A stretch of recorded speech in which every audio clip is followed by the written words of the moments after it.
बिस्मिल्लाहिर्रहमानिर्रहीम। अस्सलाम वालेकुम नाज़रीन। बालों की तेज़ी से ग्रोथ के लिए आपको बेहतरीन कुदरती इलाज बताने जा रही हूँ।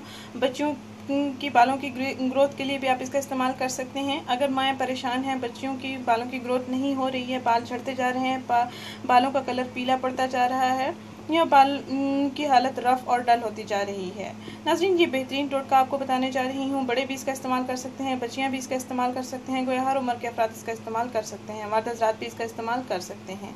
बालों की तेज़ी से ग्रोथ के लिए ये बहुत ही आसान और सादा सा टोटका है, इसको लाजमी आजमाएं। इंशाल्लाह ताला आपके बालों की ग्रोथ में भी इजाफा होगा, बाल झड़ना भी बंद हो जाएंगे। और ये कुदरती तरीका इलाज है, इसके किसी किस्म के कोई साइड इफ़ेक्ट्स भी नहीं है, बहुत ही मुफीद है, स्किन के लिए भी बहुत ही मुफीद है, बालों के लिए भी बहुत ही मुफीद है। आप इसका लाजमी इस्तेमाल करें। मुझे भी बहुत अच्छे रिजल्ट्स मिले हैं, इसलिए मैं आपसे शेयर करने जा रही हूँ। बच्चियों के बालों की ग्रोथ के लिए तो बहुत ही ख़ास है।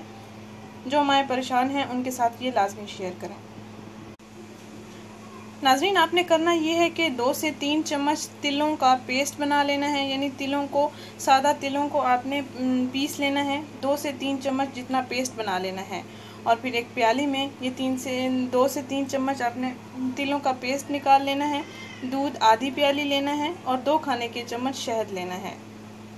2 से 3 चम्मच तिलों का पेस्ट, दूध आधी प्याली, 2 खाने के चम्मच शहद।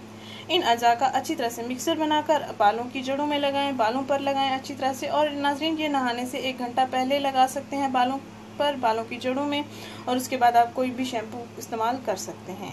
नाज़रीन हफ्ते में 3 दिन इसका लाजमी इस्तेमाल करें, एक दिन छोड़ के दूसरे दिन आप इसका इस्तेमाल कर सकते हैं। इंशाल्लाह ताला 7 दिन के अंदर अंदर आपके बालों की ग्रोथ में भी इजाफा होगा, बाल झड़ना भी बंद हो जाएंगे और बालों की हालत भी बहुत ही अच्छी हो जाएगी, नरम मुलायम, शाइनी शाइनी चमकदार हो जाएंगे। नाज़रीन इस वीडियो को परेशान लड़कियों के साथ, परेशान ख़वातीन के साथ, परेशान बच्चियों के साथ लाजमी शेयर करें। शुक्रिया। अल्लाह हाफिज़।